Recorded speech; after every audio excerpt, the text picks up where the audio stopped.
everyone joining the webinar. It's much appreciated. Today we got a little cloudy weather here in Atlanta, so I hope it's good where you're at. But for everyone who doesn't know who I am, my name is Dawson Myers. I am part of Inform's Terminal and Distribution Center Logistics Division. And today's topic, we're going to talk about managing labor and volume imbalances in dock operations. So the reason why I wanted to focus on this topic is that from conversations with warehouses and 3PL teams, they are experiencing dealing with challenges such as increasing. There's some expectation pressures that are getting tighter with these teams, and some processes around the dock and just yard coordination in general are not scaling at the same pace.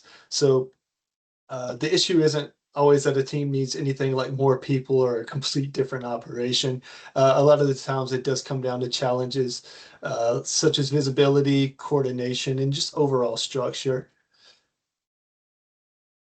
So just to run through the agenda today, I want to talk about a couple of topics. The first one would be why docks do become overloaded in the first place. Then I'll roll into how labor and volume can get out of sync in some extent.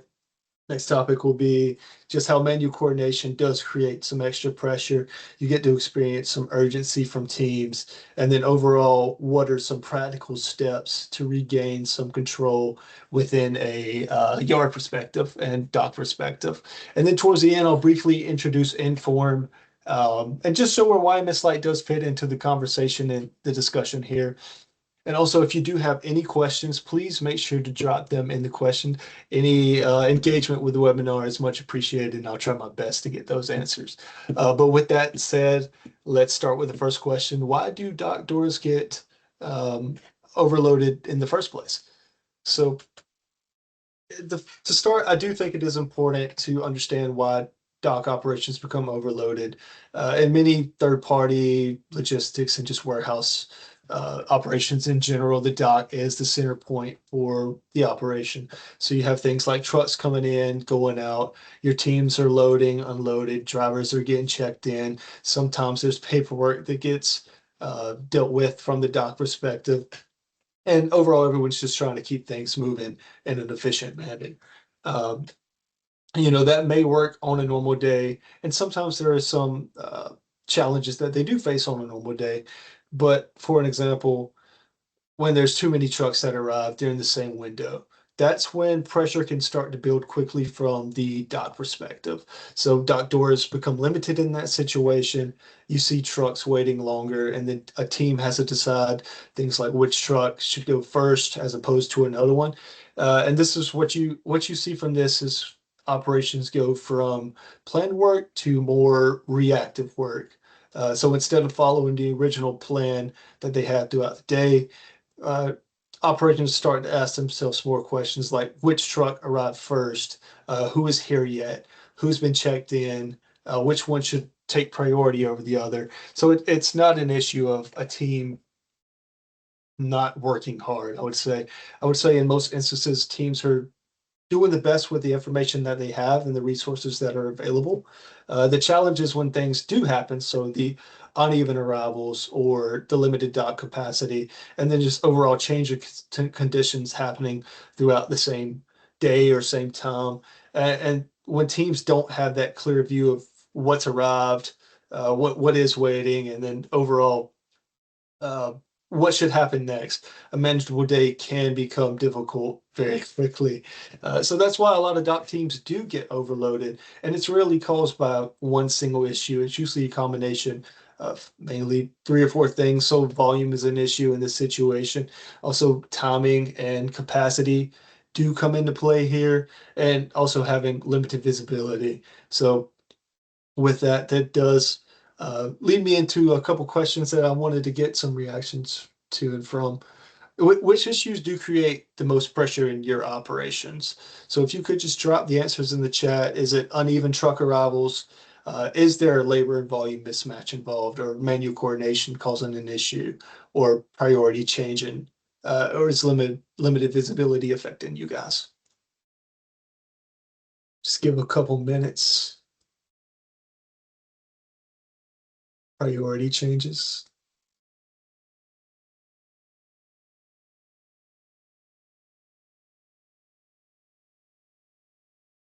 So feel free to drop those in the chat and I will roll into the next topic here. The next topic is labor and volume. And these two do go hand in hand, especially when it comes to the performance of the warehouse as a whole. So, like I mentioned earlier, the team that you do have essentially is the backbone of your operation. They do things like keep product moving. They do unload and reload your trucks, and overall, they help how customers perceive your level of service and what they expect from your operation.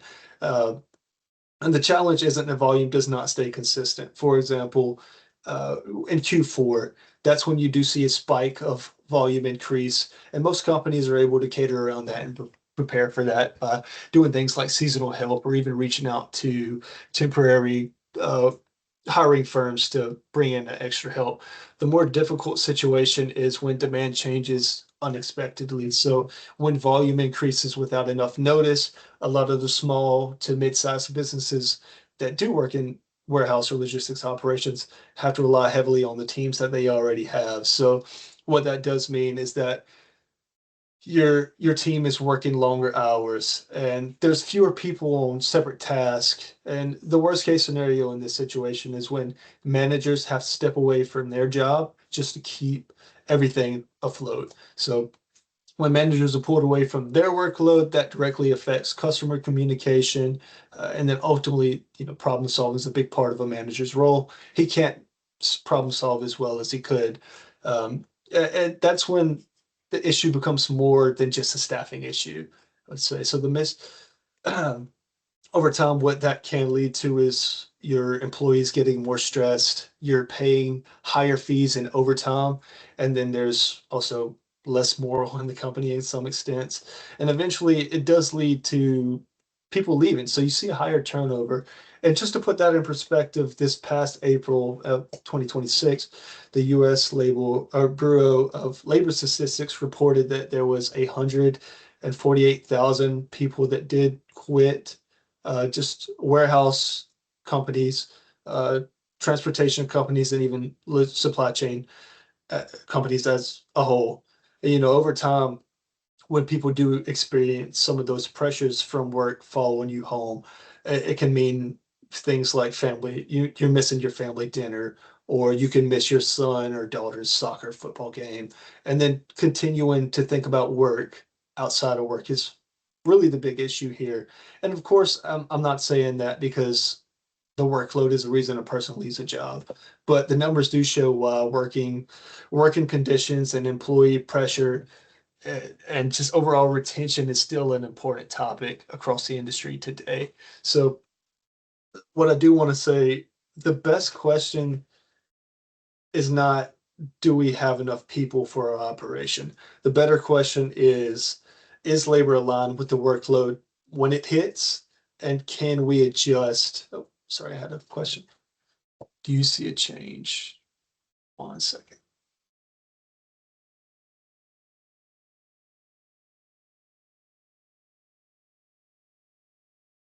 Oh, sure. Sorry. Trying to access that question. Do you see a change when younger doc and yard professionals wanting more technology support their job or expecting it?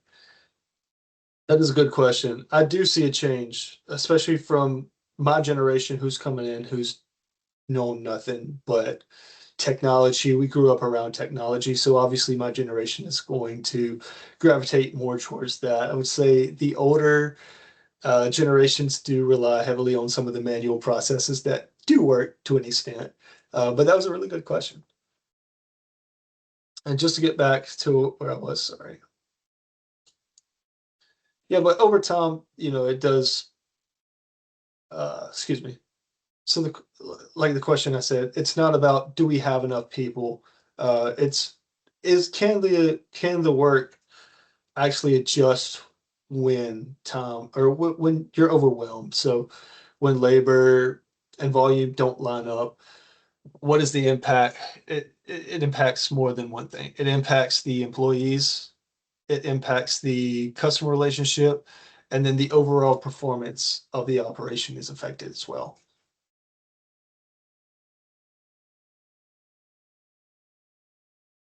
Right. So this section, the next challenge that I do want to talk about is what happens when an operation grows, and then the volume doesn't grow, or excuse me, and then the process behind it stays the same. So, like I mentioned, similar to Justin's question, when 3PLs begin, a lot of the tools that they use are suitable for their operation. You have things like lower volume. So, what you see here is teams are still relying on spreadsheets, emails, whiteboards, even just walking over to their manager to get an update, keep track of what's happening, which at that smaller scale, generally everyone knows they know what they need to do, they know what's on the dock, and then they know what's happening next. But as you see activity grow, some of those processes do become hard to maintain. So there's more truck to track, there's more trailers, containers in your yard. Obviously, at this time, you'll have more customer updates because you should see a growth in customers as a whole.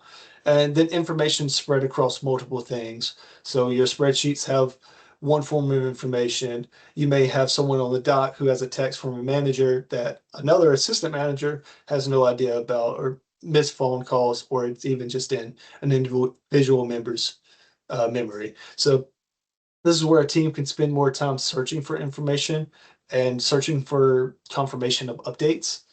And that does need to, and that comes around when they're asking questions like which trucks checked in, whether a load's been completed, or where a trailer is currently located. I'd say the problem isn't the individual at any means or the spreadsheet. The problem is that that process does depend on several individual or manual steps to just accurately or remain get that accurate end date, or excuse me, get the accurate information and have that same real-time information. So as volume does grow, it becomes harder to maintain. And eventually a team is spending more time searching for some of those manual updates. Otherwise, a team is forced to rely on memory or just scattered updates. And when a team can't process or keep up with that operation, with the pace of the operation, that's when the impact begins to show across the entire business.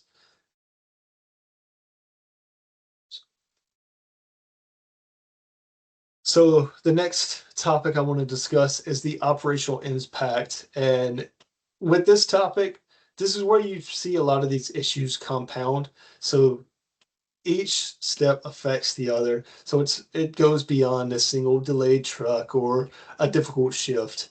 Say the first impact is usually slower throughput. So your trucks are moving in and out at a slower rate. It's not as quick. Your dock doors are not being used efficiently, and then trailers and containers can be sitting longer than expected, leading to things like more detention charges. And then naturally, what that leads to is longer wait times. So your drivers may wait at the gate for an extended period of time. It may take longer to load a trailer. And then the team is still determining which dock that truck or trailer should go to if he's still at the gate. Ultimately, this is where you see a lot of the bad reviews go to your business on Google. And that impact does reach your employees as well. So when your team is adjusting to rapid changes and they're sharing this information across the outlets, just trying to recover from delays, work does become harder to manage. And managers also feel this impact, like I mentioned earlier. So it's they feel like the next step can't get accomplished without them having to play a firefighter role of some sense. So over time, that's when some of the moral does kind of change in a company, and the risk of mistakes do increase. You experience burnout between employees, management, and ultimately that does lead to turnover. And the worst case scenario for 3PL warehouses, especially the smaller ones, is the impact that it can have on your customers. So even though your team might be working hard, if they do experience things like the slower turnaround times, the delayed shipments, the missed updates, that service does show to your customer. And it's very important for a 3PL, just because customer relationship is such a huge part of the business. So the impact goes beyond, it transcends across operations. And it's just a chain reaction of throughput, driver wait time, employee moral, how they feel on the job, and then just customer confidence in you as a whole and the overall performance of the operation. So once we do understand the impact, the next question should naturally become, what are some of the practical steps to bring more structure, bring more capabilities back to the dock activity? So once we do understand that impact, the first step to understanding the difference between what's planned, or excuse me, the difference is to understand what's planned versus what's actually happening. A schedule may show what's expected for the day, but as we know, it rarely does follow the schedule perfectly. Trucks may arrive late, appointments may need to get changed on a short notice, and then some loads can take longer than expected. I would say the second step here is just establishing clear priorities. So not every truck, trailer, or request should be handled in the same way, for especially from a 3PL standpoint. Some loads may be more time sensitive. So if you have a load of cantaloupes that need to get moved quick, or as opposed to like a drive-in, um, some excuse me, some some things may need to wait longer as opposed to other things. And then certain dock doors may be better suited for certain freight. So like if you have a reefer load that is frozen, it may need to go to a different dock. A consistent way to prioritize and help teams to make better decisions based off some of these operational needs does help avoid some of those pressures. So the third step here is to reduce some of those repeated updates that they do have. So you have a couple of teams that are also searching for updates. You have your office team involved, there's your yard team, there's your dock team, and they're all looking for separate updates. So time is lost when you have to confirm whether a truck has arrived or whether a trailer is located in parking slot A or parking slot B, or whether a dock has needs to be assigned accurately. So given access to the same current information does reduce some of those unnecessarily checks, and it does make coordination easier. And the last thing that I want to touch here is just it's important to identify where these delays happen most often. Is it a check-in issue? Is it the docks getting assigned incorrectly that's causing wasting time? Is it locating trailers that you're spending more time in, or is it overall just loading, unloading capacity? When teams do have that regular flow to show, okay, this is the issue, they can address the actual bottleneck instead of just responding in a more of a reactive state. And from a daily basis, that does save you a ton of time. So the goal is to not to create a say perfect operation. With logistics, we all know there can be late trucks, there can be volume spikes, and also there's tons of last minute changes. It's logistics.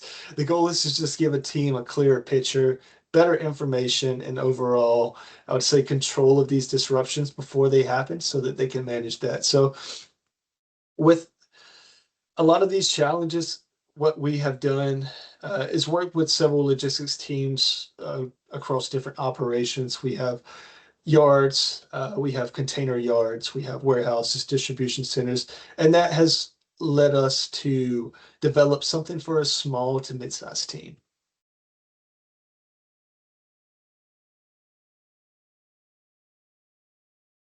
So some of the challenges that we did discuss today are not limited to the larger, more highly complex logistics operations. Uh, Through our conversations and our work with some of the warehouse operators, we've continued to see some of the same concerns for the small to mid-sized businesses. So they do experience things like limited visibility, some repeated status updates, and there's also some instances of difficulty coordinating arrivals. But Inform we do have decades of experience developing optimization and decision making software. Um, Especially within our terminal and distribution center logistics division, we work with environments where coordinating time sensitive loads and uh, just visibility are critical for a lot of the things that we do. But we do recognize that many of the small to mid-sized warehouses, 3PL operations, don't necessarily have the same cost needs that some of your larger complex uh, implementations may take for our typical clients. So we wanted to separate and still give these guys structure, um, but give them a simpler way to access some of this information. And that's why we created YMS Lite.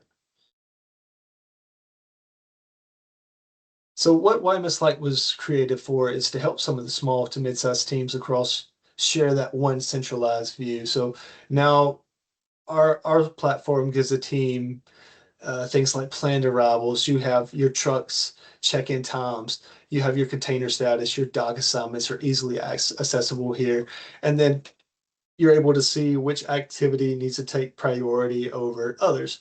But the value is not simply having this information on the screen. The value does come from what a team can actually do with the platform. So spending less time calling for updates, just because visibility is all in one place is something that we wanted to do. Like I mentioned, your yard, your office team, they are able to work from the same set of information instead of relying on some of those broken processes like Excel spreadsheets, text message, or just individuals' memory. And that shared view is easier to identify what needs attention, what needs prioritization, and then when adjust need to happen before arrivals or plans do end up changing. So in practical terms, what YMS Lite does is it helps seize what's happening, where you can reduce coordination issues, also respond to disruptions with more control, which is going to be huge. YMS Lite can't necessarily present what is going to cause delays, I would say. So you're still going to experience things like volume spikes, and it can't remove every unexpected truck showing up late. But what it can do is give your team that better look into visibility and structure when those situations do happen. So it helps you make better decisions moving forward within the operation. So the goal of YMS Lite is to not add complexity.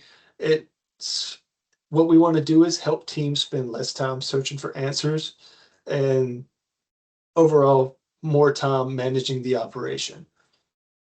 So with that, if this does sound like something that you would be interested in, we are offering a free personalized walkthrough to your operation where I simply just run through things like docs. I can tailor a demo to your specific business case. Just going to leave this open here for a couple seconds. And once you do get the chance, reach out.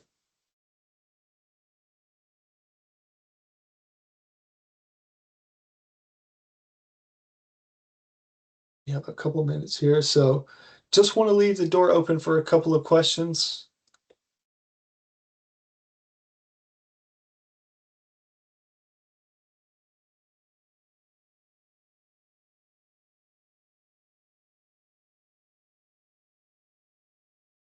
Then after this, I will roll into some of the next webinars that we have. And also, if you missed it, what is the implementation timing for a yard in YMS Lite? So the implementation time is relatively quick. It takes 30 minutes to set it up. You could have it running your operation within a matter of minutes, depending on what's currently existing in your yard. I will also be around to help with that process as well. So I'm an open book. If you want to reach out and ask me some questions, like I said, I will be there to help you if you call me in the middle of the night. Oh, okay. So got some more questions. I was checking the chat for the Q&A. Got a question. If the warehouse has enough labor for the total volume, why can the operation still feel understaffed during certain points of the day? That's a pretty good question. Similar to the first slide, I believe I answered. But because the issue isn't only time, and it's not always a total head count as well. A team can be staffed correctly for that day, but if there's a large proportion of volume that arrives at the same time or during the same window, the available labor usually can still get stretched thin. Um, The labor is there, but it's also not aligned with the way that the work actually hits, if that makes sense. I have one more question. So, at what point does manual processes stop being efficient and creating more work than it does actually help manage the team? Usually, it happens when a team does spend, like I said, more time searching for information. So they're doing things like manually updating spreadsheets or confirming updates with their boss over phone call. Then that step actually adds more work, if that makes sense. So calls, spreadsheets, whiteboards, they're at more volume. And as the operation does grow, some of those tools do create more delays than they create more delays, more confusion, and overall it's just separate work, right? With that, I just want to go over the next webinar. So the next webinar is July 17th. The topic that I will be discussing there is long wait times and gate congestion, which is essentially where warehouses lose money. Um, and then if you do want to continue the conversation with me, there is my LinkedIn page. Feel free to reach out. Open the conversation, especially if you do manage a warehouse or a 3PL operation. Feel free to reach. Like I said, I'm an open book. And yeah, with that, that is all from the presentation. If you want to hang around and ask any more questions, feel free. But if not, have a great weekend. We are having some tough weather here, like I mentioned earlier, but hope everybody stays dry and take care.